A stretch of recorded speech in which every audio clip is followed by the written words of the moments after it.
Hi, this is Aaron with Zollotech. This is a day one follow-up of using the Palm Pre Plus and the Palm Pixie Plus. Just wanted to give you my first impressions and a little better close-up of what's actually going on. So here's the Pre Plus, as you saw before.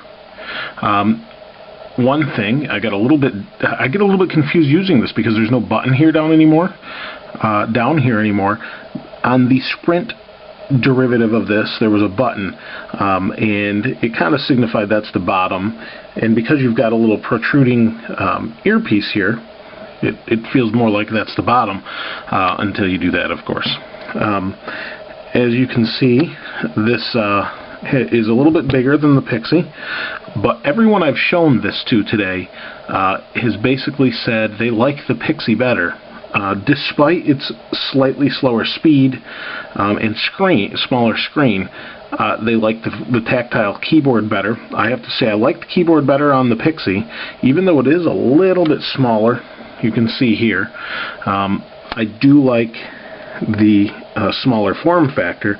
However, for myself, I think I'd pick the Pre, but it does some interesting things that this can't just because of speed, such as many more windows than this. You may have seen another video of this with 50 windows open, and it could have kept going or 50 cards, I should say. So in here, what they did is they just opened web, a web page, and here's PreCentral.net. It's a pre-enthusiast site. If you haven't seen it, they have their own videos, and what they did is they're the ones that actually made the video and just opened card after card after card, and these are the cards if you're not familiar with it.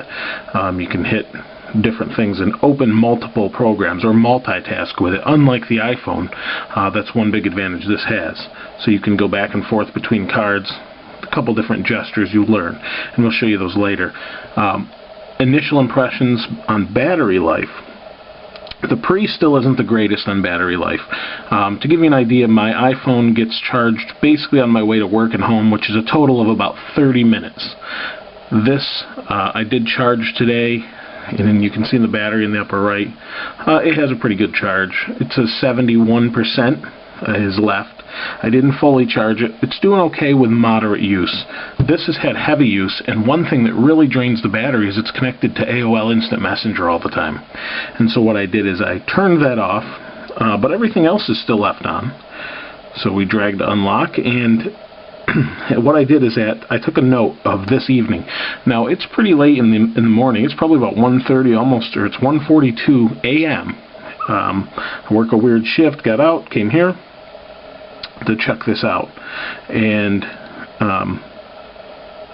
it's at 72%. Now what I did is made a note so we could kind of see what kind of time frame we have. So at 9:27 p.m. the battery was fully charged. It's now 1:42 and it's 72%. And this is, I've had pretty decent use, texting, some web surfing, testing out speed between these two, and that's kind of what I've been doing with that. So at 9:27, it's now 1:43, so about a little over 4 hours, 4 hours 15 minutes, and we have 72% battery. Now, I did notice the AOL Instant Messenger was on in between this current charge, so it's actually doing pretty well. I think it's going to be a pretty good battery life on the Pixie. With normal to moderate use, I did make 2 phone calls on this. I tried it out as a wireless base station. We do have that app in here, mobile hotspot. You can see it right there. And what that does is allow you to connect up to 5 wireless devices at once using your EVDO connection. I'm not going to show you this now. I'll show you that another time when we go through the applications. But these both have that ability. It is available on Verizon for $40 a month, and they unlock that for you. It is kind of expensive, but it's the same as having a MiFi, and you're carrying one device. And if you're used to having it, it's a great alternative. After looking into this a little bit more, I took the backs off these, looked around them. You can really feel the difference in weight. This is much heavier, the Pre. I don't know the actual weights of them off the top of my head, but this is definitely heavier. Form factor though, this feels very light but sturdy. This I feel like I need to protect, and they do give you this protective little sleeve for it, and that seems to do the job pretty well. Other than that, pretty impressed overall. I did have a Sprint Pre, as you know, and I really like the Verizon Pre a lot better. It's quicker. It responds faster. It's got double the memory internal and double the actual storage memory. So really impressed. And one thing that was really neat, I thought, is I signed into my Palm profile on this. Same profile I had with Sprint, and without doing anything, went in here and all the same apps were here that I used before. All of my contacts and everything else just loaded into here, synced up, and was ready to go. So that's part of their synergy thing, I think, with their profiles. Really nice feature. Didn't have to do anything. I didn't have to attach it to a computer or anything. I just put it in here, grabbed all the information via EVDO on Verizon's network. It was done. That was it. Everything was in here. So we're going to continue to look at these. I'll have a full review up, but just kind of wanted to give you my first day impression using them. Really nice form factor, the Pixie. Really impressed with that. Pre, very nice as well. I think I found myself trying this phone out, the Pixie Plus, a little bit more, just because I like the keyboard a lot. You see, you don't have, even though I have very large hands, and this is a very tiny keyboard, it doesn't get in the way. Or you don't have anything to get in the way, as you do with the Pre. You kind of have these lips to deal with, but the keyboard's a little bit bigger.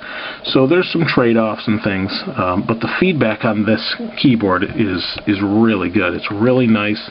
You can hear the click. And here, these are a little bit more spongy,